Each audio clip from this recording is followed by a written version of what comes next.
get by. It resides between my eyes. Walked through the fire, came out better on the other side. See, life's like a beach if you find the sand. And right now, I feel like 100 grand. You are listening to Inspired Insider with your host, Dr. Jeremy Wise. Dr. Jeremy Weiss here, founder of InspiredInsider.com, where I talk with inspirational entrepreneurs and leaders. Today is no different. I have Dmitry Buterin, and I'm going to formally introduce Dima in a second. Dima, thanks for joining me. I always like to mention other episodes people should check out of the podcast. If you're watching the video, there is a reason we have gate.org up in a second. So we'll go over that, which says on here, the number one way to help Ukrainians donate directly to families. And we'll go over that in a second. But some cool, this episode, Dima, is about, changing the world, essentially, with what you've done, with what your family has done. And so other episodes, I feel like, are on the same realm as I had Moise Navone of Mobileye. And he talks about Mobileye and their journey to get acquired by Intel for $15.3 billion. And they're fueling the autonomous vehicle, movement. And it was really amazing, but there's sacrifice along the way, right? He talked about how he had to go back to his family at several points and tell the kids and wife they're pulling them out of all extracurriculars. There's no more eating out. There's no more niceties because there's ups and downs of a company. We talked to the co-founder of Pixar, Alvy Ray Smith, same thing. He talks about Steve Jobs and George Lucas, but there was a lot of ups and downs in that story. It's not just all sunshines and rainbows and many, many more. We met because of Jason Gaynard. So a big shout out to him. I remember, Dima, we were sitting at one of the mastermind talks and you were telling me about, you're like, my son, he's going to be in Time magazine and we're going over to Russia. And I'm like, who is this? Like, what is that? And you were telling me how old your son was at the time. Yeah. How old was he when he was in Time? I mean, he was in a bunch of publications, right? I mean, he was on the cover of Time magazine, I guess, recently. Yeah. Right. Like, but in terms of being in Time magazine, maybe he was around 21. I don't know. Yeah. Amazing. So I'll formally introduce Dima in a second. What are they talking about here? But this episode is brought to you by Rise 25. And at Rise 25, we help businesses give to and connect to their Dream 100 relationships. And we do that by helping you run your podcast. For me, Dima, just like Jason, the number one thing in my life is relationships. I'm always looking at ways to give to my best relationships. I found no better way to do that over the past decade than to profile the people and companies I most admire on this planet and have them on my podcast and shout from the rooftop so everyone else knows what they're working on as well. So if you have questions, you can go to rise25.com. You could email me personally, Jeremy at rise25.com if you have any questions. And today, there's so much to go into with your bio, but founder of 3 multi-million-dollar businesses, including top-ranked membership management software company, Wild Apricot. I worked with Andrew Warner at Mixergy for many years. There's an interview that goes back to 2010 of you talking about it. And Wild Apricot served over 20,000 nonprofit organizations. He was also the co-founder of BlockGeeks with Amir Rosic, who I know as well. And then also he's an angel investor and just a mentor for blockchain startups and proud father of 3, one of which we just talked about, Vitalik Buterin, who's the creator of Ethereum. So Dima, thanks for joining me. Hey, Jeremy. Awesome to be here with you. We'll start with this nonprofit for a second, but take me back to the Soviet Union where you grew up and what it was like. When you grow up, you don't really think globally, if you will, right? It's your world is really about your family, about your friends, about your school. And as you grow, then you kind of get the more nuanced picture of the world, right? And one of the things for the Soviet Union, a few things I want to mention is one, it was definitely very isolated, right? It was there's a lot of propaganda, from I don't know, 6 years onward, it was all about we are building communism and we are good, the rest of the world is bad, and Lenin is a hero and all this bullshit, right? So there are a lot of propaganda and a lot of just we are good versus the rest of the world is bad. And it's really fascinating to watch Russia rapidly decelerating back into the medieval times and all this bullshit right now. Like it's really hard for me to believe that this is happening, but it is, yeah. Also for me, like growing up in the Soviet Union and seeing their attempt at doing everything in such a centralized manner for such a huge country, right? Like, and seeing the total failure of that, like their commerce, their economy, their healthcare, everything was really messed up. Like, so all the buildings, like just the whole economy, it's like trying to do things in a centralized fashion doesn't work. I mean, that definitely got me firmly convinced in that. Yeah, but outside of that, end of the day, it's really, as we grow up, it's about... Dima, why did you not buy into the propaganda? There's people who do buy into the propaganda, right? Well, I bought into that too, like originally, right? But eventually I got to see their how fake it is. I guess by the time I was a teenager, right? And I was pushed to, like, in Soviet Union, there was this whole ladder of things. Like, first you're in this, like, a communist scout kind of movement. Then you in this next level thing. Then you go into this Komsomol, which is like a youth communist movement. All this bullshit. Then you go to the actual Communist Party. So basically, by the time I was supposed to go into this stage 3, this pre-communist party, I'm like, no, this is bullshit. I don't want to join this bullshit, right? Because I could see that it's all really about pretense. People just, parroting stuff without anybody believing that, and really just like trying to pursue their personal goals by leveraging that.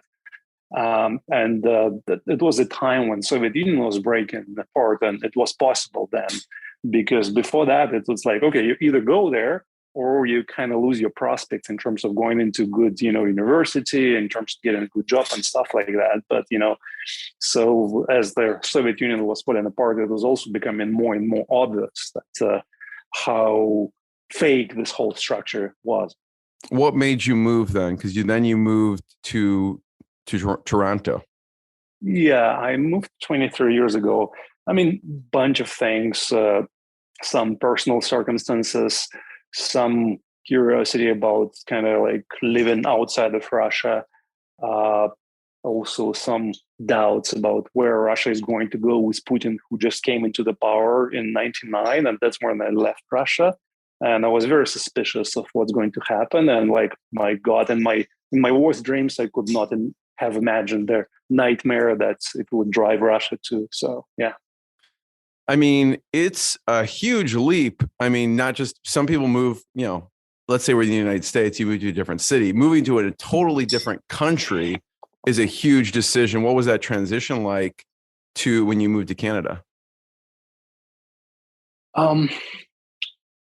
It's a challenge, right? And you get in this new environment and you kind of don't understand so many things about this. Like, for example, checking account. What the hell is a checking account, right? Like, those basic things. Well, that's like what I mean. It's like simple things that people take for granted. Yeah.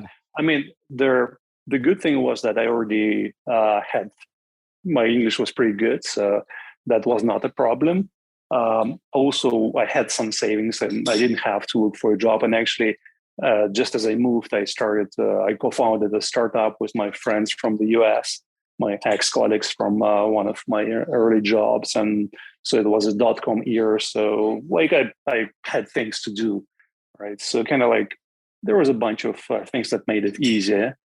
But yeah, it was also pretty challenging, basically starting from scratch, building the network of connections and friends. And I was very much like into networking and read a lot of books. And like by my nature, I mean, I don't really say that anymore, but like I would say that I'm an introvert, which is a bullshit story, but that's how I used to think about myself. And so then I pushed myself to join all kinds of organizations and go to networking meetings and stuff. And that actually did pay off quite significantly in my establishing my roots here. I mentioned at the top of the interview 3 multi-million-dollar businesses and Wild Apricot. Where did Wild Apricot fall in that? Was that the third of the 3? Yeah, it was the very last business in my career that I co-founded and built it, I guess, over about 12 years before we sold it. What was the original idea behind Wild Apricot? Why nonprofits? We had basically a custom web development shop, if you will. And we're serving all kinds of clients and also doing some pro bono stuff for some small nonprofits. And we realized that, hey, there are lots of these little guys and they have nowhere close to money being able to spend a few grand on the software they need. But in fact, they have lots of similar needs. And the whole concept of software as a service was just being born. It was, I think we started that in 2006. And so it's like, okay, hey guys, why don't we try to do that? Invest into building the software and then try to sell it to lots of small organizations as a subscription. And it did work out quite well. What gave you the biggest traction on more customers for that? I mean, like you said, you're like, yeah, they don't have much money. You know, let's go after that niche, right? Yeah. We because the software was very inexpensive. Like on average, we're getting paid $50 a month. So which is obviously for business, it's peanuts, but for small nonprofit, for some of them, it was quite substantial because they basically running on fumes and volunteer power. So it took a very substantial investment for us to build that software, right? But it was also very rewarding. And I would say, and we tried different approaches to acquiring customers. And one thing that never worked is sales. And we built the business up to about 10 million annual run rate simply by online marketing and by a lot of focus on customer service and customer referrals. So customer referrals was always our major channel. You obviously have a lot of expertise in nonprofits, and let's talk about gate.org, the Gate to Ukraine. How'd you get involved? What's it about? A friend of a friend referred me to this initiative, and it came through this guy in Chicago, Alex Zapor, who is a member of EO. I'm sure you're familiar with the Entrepreneurs Organization. Mm-hmm. And I was a member of EO for 13 years, I believe. So, and I have a lot of respect and love for that organization. So kind of got connected with Alex, and because I do follow the events in Ukraine, the Russian invasion of Ukraine, quite closely. And I'm involved with a number of initiatives already, helping the Ukrainians, helping the Ukraine. And when I looked at that, I was really impressed with how much energy, how well organized they are, right? And also the mission they're trying to, because they basically they're fundraising the money and then they're funneling it directly to suffering families in Ukraine. There are millions of them now who basically, with this invasion, they lost everything. They lost their homes, they lost their ability to earn money, and they are really totally in an unbelievably tough situation. So this organization specifically sends targeted small donations to specific families. And that really resonated with me. Yeah, I'd love to hear. You've helped at this point probably help raise millions of dollars for this cause. And I'm wondering what you've seen personally from following it so closely. And yeah, I was actually at an event with Alex this past week. So he's just a awesome guy. So what have you seen following it so closely? And also that, your roots go back to there too. Yeah, for sure. Like I grew up in the Soviet Union. Ethnically, I'm Russian. I do have a significant proportion of Ukrainian blood in me, like many Russians do. Also, I grew up in a city called Grozny in Chechnya, and that region tried to succeed from Russia back in whatever it was, 93, I guess. And Russia waged two brutal wars and totally destroyed the city. So I kind of watched, if you will, firsthand, like, the way the Russian Empire dealt with its neighbors and the territories it's gathered over the centuries. So for me, kind of like watching what they did in Ukraine, what they're still doing in Ukraine was really horrifying, and also brought a deep divide with a bunch of people I still knew in Russia. Like, my classmates basically are telling me that I should be damned to hell and should die a horrible death. I'm a traitor of Russian motherland because I support Ukraine. On the other hand, this situation brought me closer with my son, Vitalik, who also became very vocal about his support for Ukraine and his opposition to this crazy war. So, yeah, I mean, like, I have lots of friends in Ukraine. I'm involved with a few organizations, and I've donated a chunk of money of my own, and will keep donating. I am supporting my Ukrainian friends and connections. So it's it's a subject close to my heart. Let's talk about Vitalik for a second. He comes to you. He wants to drop out of college. Yeah.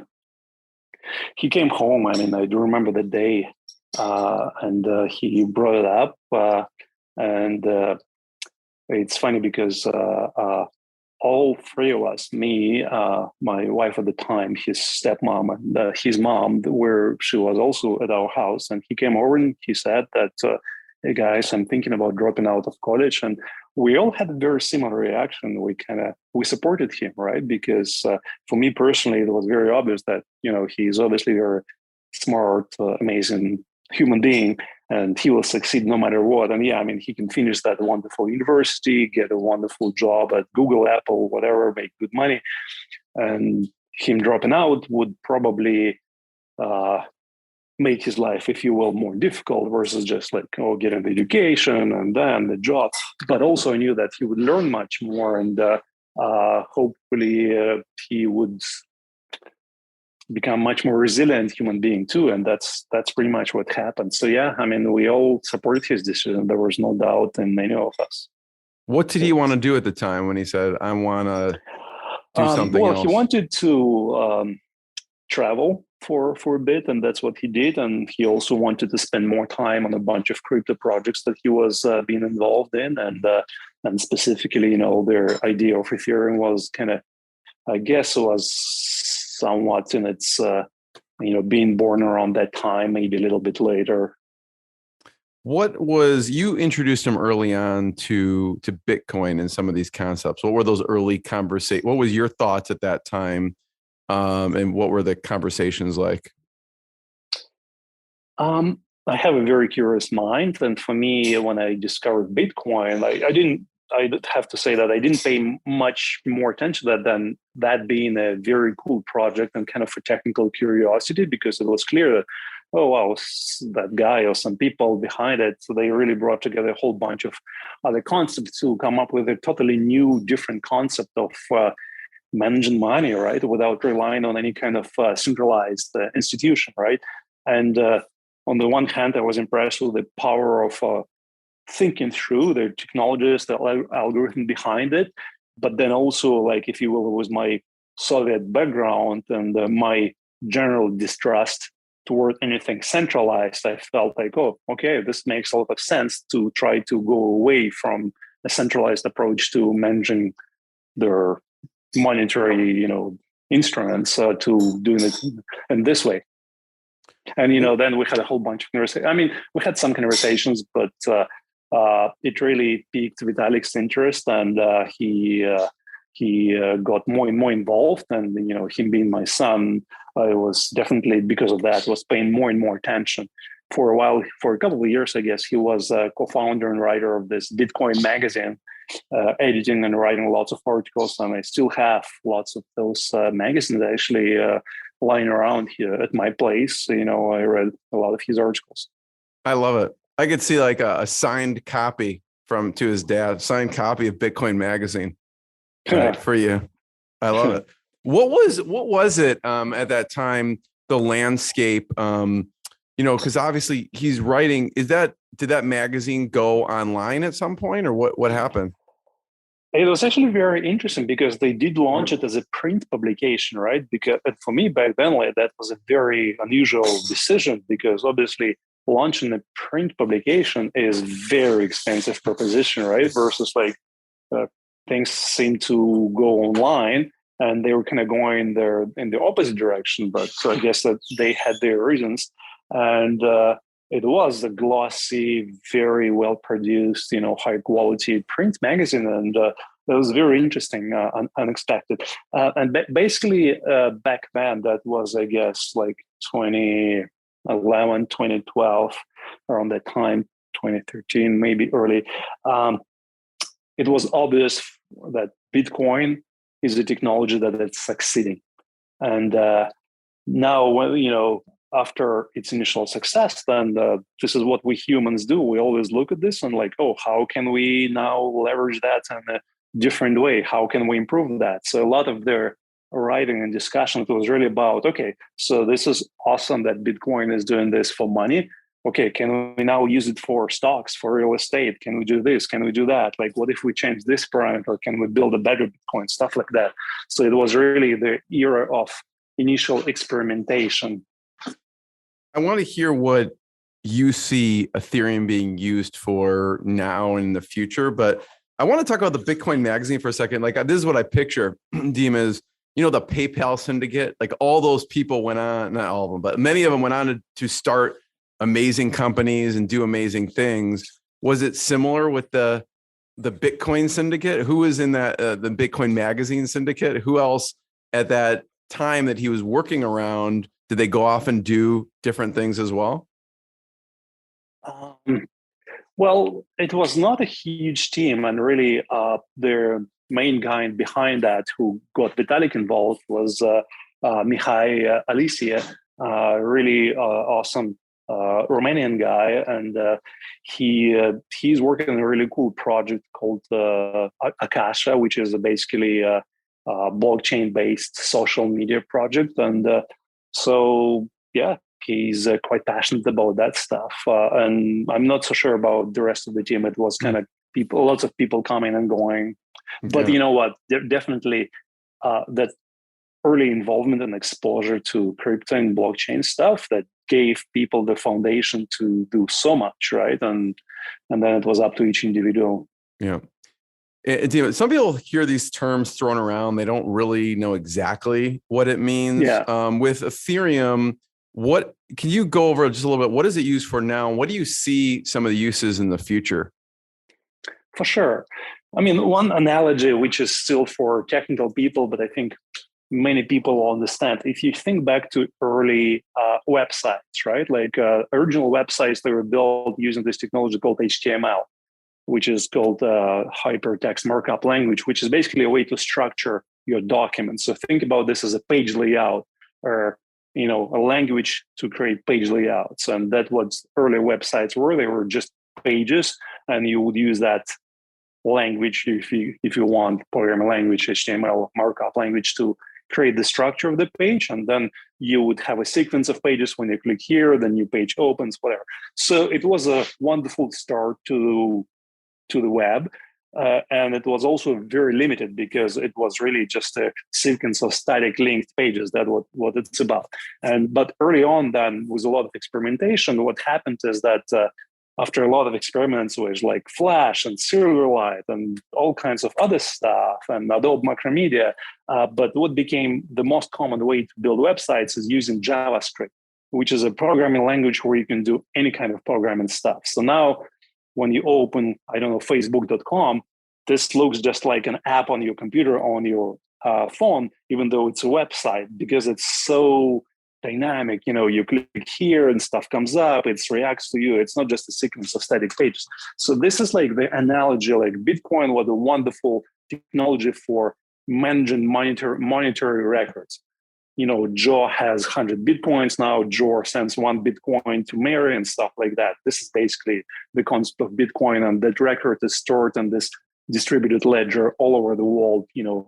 People keep copies of that and they constantly reconcile them to each other. That's the Bitcoin. So Ethereum was, okay, taking that, but then adding a language on top of that, programming language on top of that, just like JavaScript was added on top of HTML.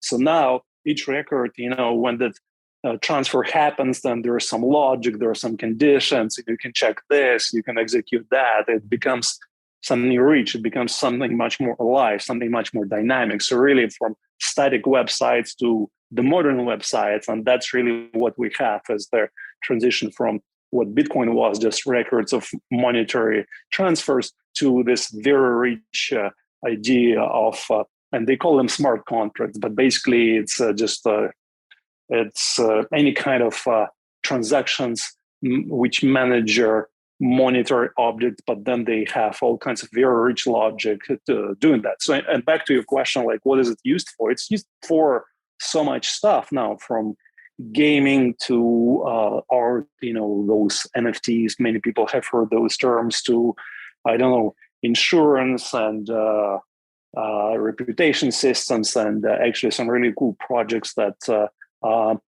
in social media. And I do hope, I'm pretty sure they will succeed. It's just a matter of time, but we will go away from the domination of Twitter and Facebook and whatnot, and those guys selling our personal data and pushing all those ads, to very different transparent systems. Yeah, I remember watching the that documentary, The Social Dilemma, and about the social media. Where do you see it going? What do you see it being used for in the future? I remember when I was talking to Alvy Ray Smith, who started Pixar, and he was like, he saw the vision years and years later of, he's like, Toy Story. He's like, we don't have the technology now, but we will in this year. Yeah. And he saw that. And what do you see? Where do you see Ethereum going in the future and helping with? One of the metaphor that I can give you is like, we are all familiar with notary services, right? Like when you do something, but then a public notary then verifies that what you have done, you have the right documentation. There's maybe you're buying a house and whatever else you're doing. So you can think of Ethereum as this kind of global notary, global computing service that you can trust on to execute specific transactions, whether that be purchase of stock, transfer of real estate, execution of, I don't know, some gaming algorithms. And so, because in the modern world, when you use some kind of computing system, let's say it's Facebook, let's say your banking system, whatever, you have to rely on some people somewhere running the server and taking care of that software.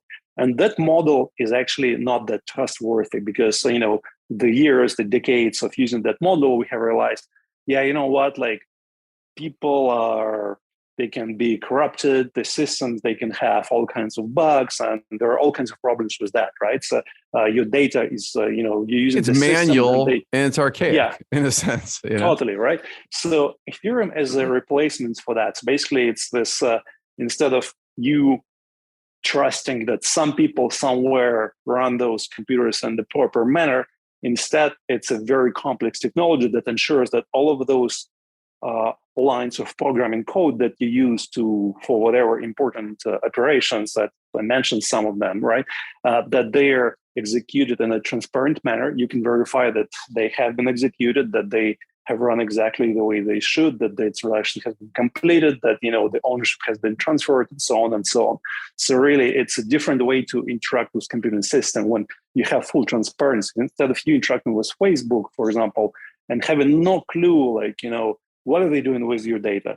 Who are they giving it, and so on? Like with their public blockchain-based system like Ethereum, then all of this stuff is verifiable. It's transparent. You can keep track of that. You decide. It's actually a very different paradigm. Again, like, instead of you trusting that some people somewhere they do a good job of running those computing systems to handle your data and do the processing that you need them to do. Now you become the owner. You have this concept of digital wallet, digital identity, digital ownership. And now you decide, okay, so maybe, when they ask for this much information, I decide whether to give them or not. And I have visibility into what they're going to do with it and so on. So it's actually the change of this, there's this term people use, their self-sovereignty. You as a human being, you become the sovereign, the king of your data, your processing, the way you interact with the world, versus like having to blindly trust some other centralized systems, which obviously proved to be very unreliable and very untrustworthy in many, many cases. What's holding back the adoption? It is a very, very complex technology, because obviously I just described you in a very superficial way what they do, but behind the scenes there is so much has to happen, right? And let me put it this way: most centralized systems, they are built with some assumptions that there are some ideal humans who are kind and trustworthy and diligent, and they will run those systems. But we are humans; we are not that way, right? Bitcoin succeeded because it was technology built with very different assumptions. It was built with the assumption that people will try to break it, people will try to steal your money, people will do this and that. And the system was built with the assumptions that they will try that. How do we prevent that from happening, right? So modern systems, blockchain-based systems, they kind of have to do that. They build with the assumption that everybody will try to break them, to steal your data, so they're designed with a very adversarial, if you will, mindset. So there's a lot of complexity. There are a lot of very complex math and cryptography and technology, and it's really hard to do that properly, because again, people are very inventive, right? Some people invent the technology, then lots of other people try to break it, try to gain, to make some personal gains from that. So scalability was a very big problem for a long time.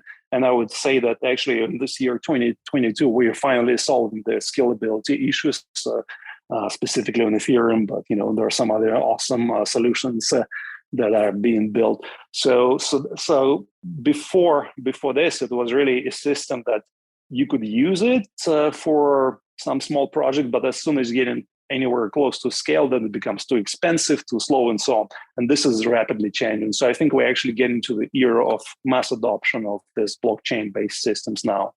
Yeah, I think a lot of times in technology sometimes has to catch up, and community sometimes has to catch up to make things happen. Yeah, of course, right? And we have to get used to the fact that again, this new breakthrough thing happens. Think back to the birth of web, right? And there were .com, and then there was .com bust, and all of this stuff. And in crypto, we've seen all of that. We've seen so much cool stuff being built, and then also all of this speculation, all of this scamming, all of this stuff. So then people who use those systems, they have to learn this new concept. They have also to understand their own desire to get rich quick and the risks that come with that, and their own interaction and their own attraction to that crazy speculation and gambling and whatnot that's happening on some of those systems. One thing you talk about is some of the challenges and the things you're trying to solve for in general in the community. Is you've talked about the fees. Can you talk about your thoughts on that? For sure. I mean, people talk about fees, right? Which is basically when you use this, you can think of Ethereum and similar system as public service. So when you use them, then the way it works is that for you to use a public service, somebody has to provide the public service. So for that public service to be provided, then again, why would people provide those computing facilities, right? And in Bitcoin, they're called miners, and Ethereum, they're called validators. Basically, people, companies, organizations, whatever, those who provide the resources to run the actual system, right? And they have to be compensated. So there has to be fees for running the system. And it's also when people have made a number of attempts trying to get around this, but at the end of the day, when they try to build a system without that, then what happens is if every transaction has a chance, every transaction is free and they all get a chance to compete with each other, then immediately all those bots, all those spammers and scammers and whatnot, they just flood the system because they don't care. It doesn't cost them anything to do that. So they just flood the system with millions of transactions. So there's no way around the fact that to use this public service, you have to pay a fee. Now, beyond this question, how large is the fee? How do you regulate it in relation to the demand? That's a big issue. And this is something that the really smart people have been working on for a long, long time. And actually, this year, probably in August, Ethereum will be making a major transition to a different algorithm used to run the system from the system similar to what Bitcoin uses, called proof of work, the new system called proof of stake. And that system actually decreases their energy consumption by a factor of hundreds of times. So I'm really excited about that fact. And it also creates a foundation for lowering the fees in the system as the demand keeps skyrocketing, right? And at the end of the day, again, these systems, they are really built around very simple principles and connected to entrepreneurship. Growing up in the Soviet Union, entrepreneurship was not something that I understood because it just wasn't there. There's the centralized state, which was supposed to provide services and goods, and they were totally failing because there was no motivation. So eventually I understood entrepreneurship as, okay, you know what? You build some solutions, you solve problems for the people, you get rewarded for that. Very simple, right? So the same thing here is systems like Ethereum. The question is there demand for them? Well, nowadays, on a daily basis, people spend about $10 million on fees to use the system. So it's worth that for them, that much. And, it goes up and down. So there is obviously, it's well established by now that people do want this kind of service. They want this trustworthy, decentralized system that can run their, those if you will, automated legal transactions, if you will, right? That's what smart contracts are. So yeah, this is the current stage where we are, and I think from here on, we really entering the mass adoption times. Talk about, you started BlockGeeks with Amir Rosic. Talk about what was the original idea for that? Very simple, right? Because we started that in 2016. Oh my God, time flies, right? 6 years ago. And back then it was already clear to us that the technology was way less developed than it is now, but we firmly believed, and I think that our beliefs definitely played out, that this is where the world is going, that, all of the modern, most of the modern technological systems will end up going toward using those decentralized blockchain-based systems, just because we are really, if you will, we're just becoming realistic. We are realizing, just in the early days of computing, nobody thought about security because of course, people just want to use computers to do good stuff, right? But no, people have all kinds of motivations. They want to make personal gains. They want to get advantage, this and that. So security was something that was added to computing systems much later on. So if you will, we're now witnessing a similar scale of, revolution when we realize, what, we cannot trust that some people, I don't know Mark Zuckerberg, but maybe he's a totally upstand guy, but basically trusting all of my personal data in interaction to that he has only good intentions and his heart, and has the right capability in teams and systems. It's becoming obvious that this is not how the world works, right? So it was very clear that blockchain-based systems, which do not assume trust, but again, they assume that there will be other people trying to break the system to take advantage, still, and so on.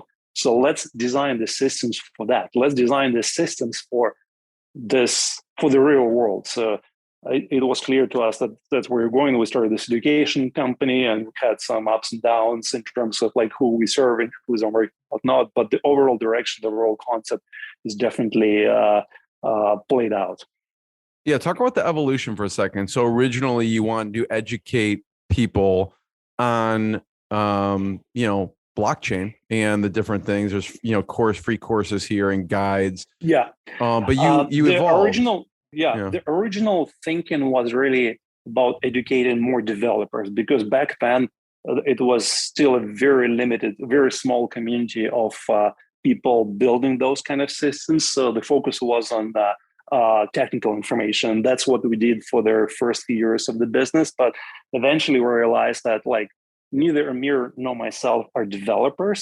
And also there are lots of other services, and developers are smart guys. They actually figure out so many ways for them to learn this stuff. So eventually we changed our direction, and we now mostly really focusing on people new to this blockchain technology, not in terms of building stuff, but in terms of using them, right? What kind of wallets do you use? Like, which exchange do you trust? Like, how do you pick between all these different blockchains? So kind of like, the basics, the foundations. So really supporting the current phase of what they refer to as mass adoption of blockchain tech, and what's now referred to as Web3. What are some resources you recommend, Dima, either podcasts or sites in this space? I would say number one for me is a podcast called Bankless.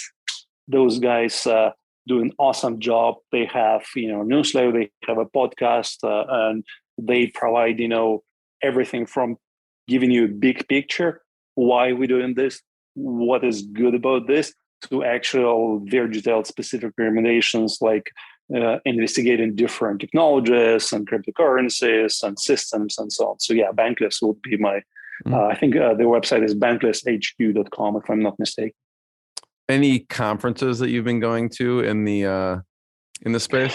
I mostly, when I do go, I mostly go to Ethereum conferences because I really resonate with Ethereum community. It's a community full of really smart people who are also very passionate about this stuff they're building. Because, some other conferences, I go there and I get a sense that it's really a lot of money grabbing. And on the one hand, there is nothing wrong with that, because obviously, it's a very natural desire for human beings to survive, and they try to get as much resource in their futile hope that maybe they will stay immortal or some kind of bullshit like that.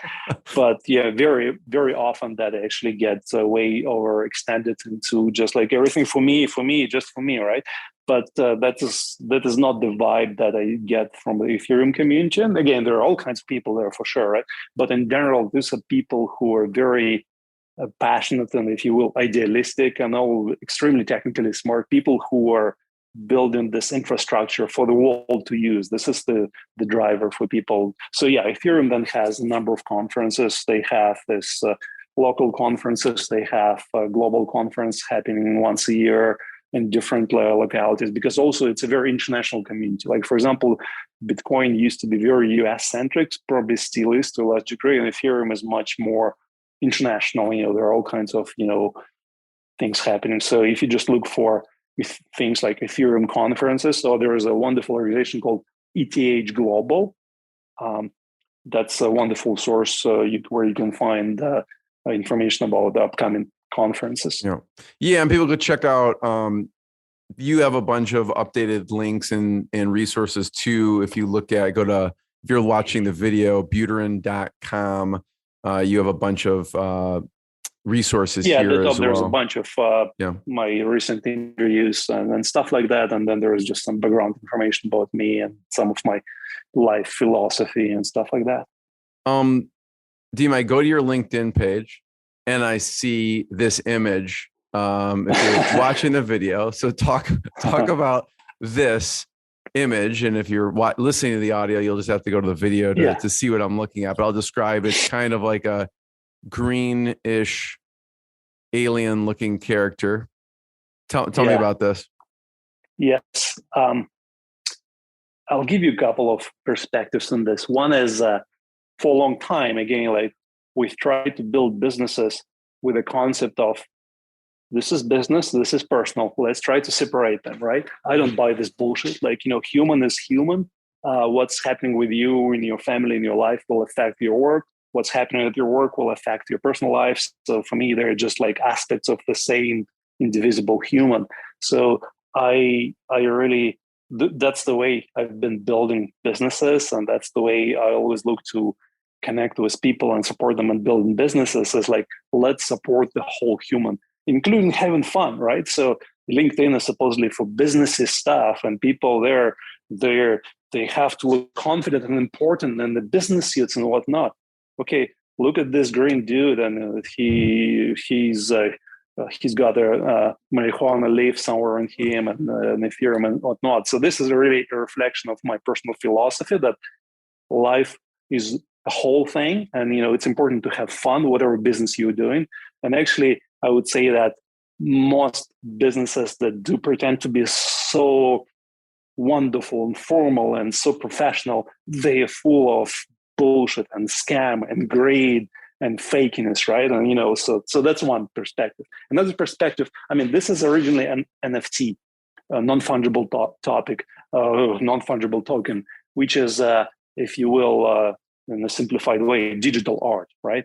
Just like we over the years learned to deal with their money through blockchain technology, now we're dealing with art. The provenance of art. And actually, I stayed away from NFTs for a long time because I just couldn't quite get it. And then I tried for the last time, maybe about a year ago. And then I started playing with that. And then I discovered the whole world of wonderful digital artists creating fun images, impactful images, passionate images, and the art, whether that being, those profile images, just the digital art and stuff like that. And ended up for collecting over 1,000 NFT art pieces, if you will, and really kind of got to understand that it's really about so many human things. It's not about just digital this and that, but it's about having fun. It's about showing off. Like instead of a Lambo, people now have those. I never got into those specifically, but those Bored Apes things which sell for hundreds of thousands or millions of dollars, and it's all about us humans just trying to be significant, right?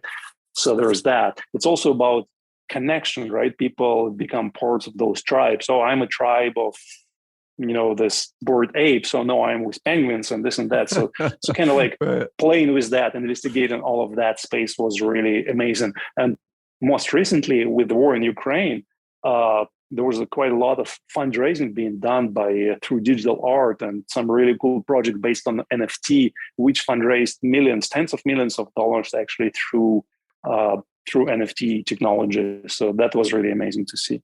Have you found people are integrating physical objects with the digital NFT as rewards or things like that? And I ask that because I think it'd be a cool reward for maybe gate.org. Like maybe there's an NFT Ukraine project and people get 3 signed Bitcoin magazines from Vitalik or something as a reward. Right. I wonder how that would be cool. I've seen a bunch of attempts and projects. I have not seen anything succeed at large scale, but I think there is some really cool stuff. And just recently there was this project being discussed, some people are thinking of as you know, in the Russian invasion of Ukraine was able to destroy a lot of Russian army equipment, including tanks. So people are talking about getting one of those destroyed Russian tanks, cutting them into a lot of small pieces, and actually selling NFTs for that as a verified, provenance of that. But then also people would get a piece of actual blown up Russian tank as a part of their donation support of this initiative. So this is just like one example. Amazing. Dima, I want to be the first one to thank you. Thanks for sharing your knowledge and stories. This has been amazing. I want to encourage people to go to gate.org. Also, you can check out buterin.com and more episodes of inspiredinsider.com. And Dima, thanks for joining me. Yeah, good to talk to you, Jeremy. Thank you. What I got, you can't buy. It resides between my eyes. Walked through the fire, came out better on the other side. See, life's like a beach if you find the sailing right now. I'm feeling like $100 grand.